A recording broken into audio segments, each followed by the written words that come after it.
안녕하세요. 여러분의 마음속 깊은 이야기를 함께 나누는 채널, 마음의 이야기입니다. 지금 들리는 이 졸졸 흐르는 물소리 들리시나요? 바로 우리 마음을 치유하는 자연의 멜로디랍니다. 우리 몸속을 흐르는 물 또한 자연의 일부이기에 내 몸과 대자연이 하나가 되는 순간 여러분은 이 팟캐스트를 통해 한 걸음 한 걸음 치유되는 것을 느끼실 거예요. 자연과 조화롭게 살아가는 것은 우리 모두의 노력이 필요합니다.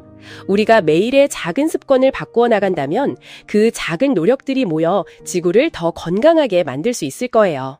자, 그럼 이제 마음의 이야기와 함께 오늘 첫 번째 에피소드를 시작해 볼까요?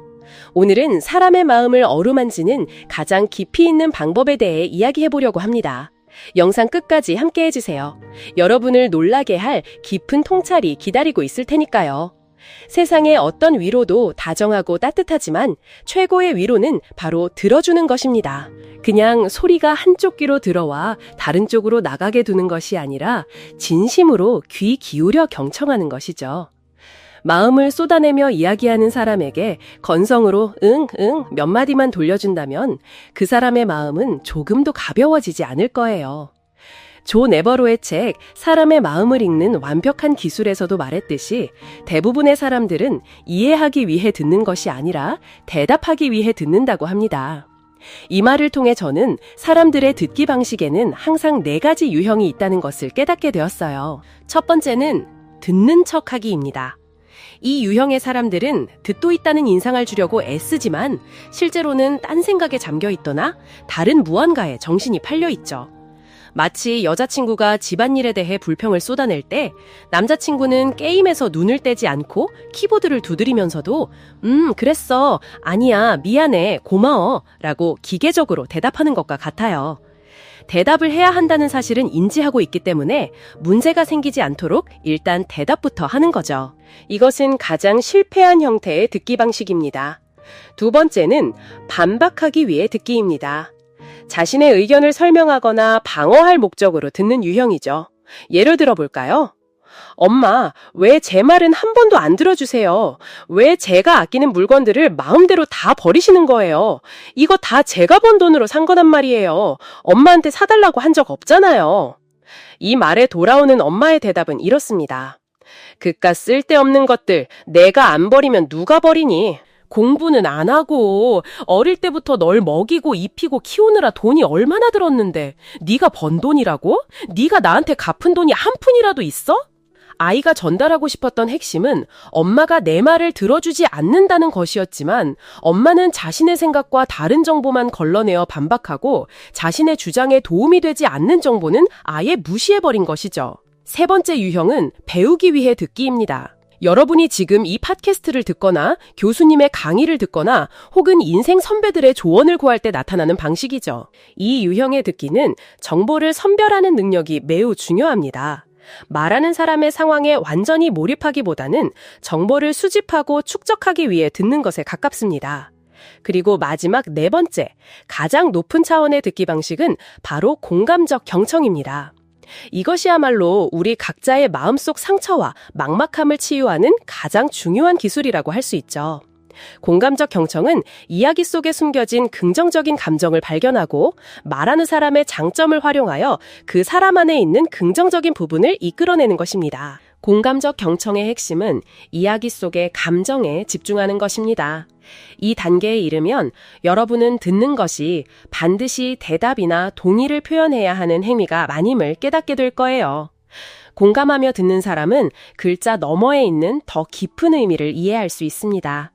저에게 있어 공감적 경청은 상대방이 집중하는 태도를 보이며 긍정적인 비언어적 신호를 보내주는 것이었어요. 제가 온갖 시시콜콜한 이야기를 쉴 새 없이 늘어놓을 때 상대방은 턱을 괜 채 제 이야기를 들어주며 가끔 고개를 끄덕이며 동의를 표하고 제가 이야기 속 사건들을 묘사할 때 제 표정을 따라하기도 했어요. 상대방은 많은 것을 묻지 않았어요. 그저 이야기가 계속 이어지도록 그때 화나지 않았어? 그래서 어떻게 했는데? 아, 그게 이런 기분이었겠구나. 그치? 와 같이 길을 열어주는 질문을 던질 뿐이었죠.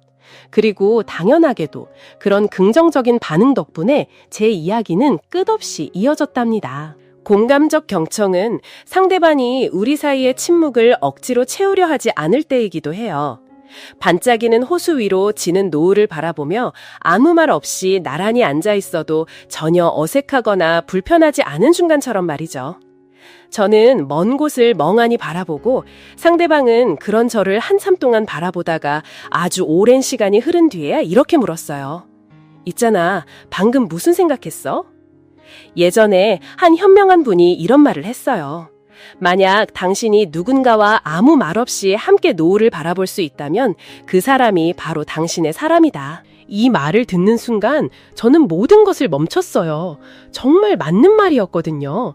우리가 서로를 바로 그 사람이라고 확신하게 된 순간은 대화 중 침묵이 찾아와도 어색함 대신 평온함을 느꼈을 때, 바로 그 침묵 속에서 서로가 같은 평화를 느끼고 있음을 알았을 때였습니다. 그때 시간은 정말 느리게 흘렀습니다. 그는 바람의 움직임, 구름의 흐름을 느끼고 자신의 숨소리와 심장 박동 소리를 들을 수 있었습니다. 우리는 대화를 계속 이어가고 어색한 침묵을 피하려는 경향이 있지만 그와 상대방 모두 생각을 정리하거나 자신의 감정을 정확히 표현할 단어를 찾을 시간이 필요했습니다. 만약 이야기하는 사람이 긴 침묵을 필요로 한다면 그는 걱정 마세요. 제가 항상 여기 당신과 함께 있을게요. 라고 안심시켜줄 수 있었습니다. 적극적인 경청에서의 침묵은 사람들이 자신을 돌아보게 하기 위함입니다. 공감적 경청에서의 침묵은 듣는 사람과 말하는 사람 사이의 공감을 높이기 위함입니다. 공감적으로 경청하는 사람이 되는 것은 그렇게 복잡하지 않죠? 어떤 분들은 저희 마음의 이야기 팟캐스트를 들으신 후 저에게 이런 질문들을 보내주셨어요. 마음의 이야기님, 무슨 일이 있으셨던 건가요? 사실 저 마음의 이야기도 저 자신을 이해하는 여정 중에 있습니다. 괜히 슬퍼지거나 때로는 부정적인 감정이 밀려와 제 행동을 스스로 통제할 수 없을 정도로 힘든 순간들도 있었습니다. 저는 제 이야기와 제 삶에 나타난 다른 조각들에서 얻은 이야기들을 나누고 있습니다. 그리고 여러분이 그 이야기들을 단순히 들어주는 것을 넘어 공감해 주셔서 정말 감사하게 생각합니다. 작년에 제가 받은 마지막 질문은 바로 이것이었습니다. 당신은 누구로 변했나요? 저는 대답했습니다. 경청하는 사람으로요. 이제 저는 더 이상 나는 그들의 이야기를 들었는데 누가 내 이야기를 그렇게 들어줄까? 라고 한탄하지 않습니다. 왜냐하면 제가 공감적으로 경청하는 사람이 된다면 분명 제 이야기를 들어줄 사람들을 찾을 수 있을 것이라고 믿기 때문입니다. 제가 그들의 이야기를 들으면 그들도 다시 앉아 제 이야기를 들어줄 것입니다.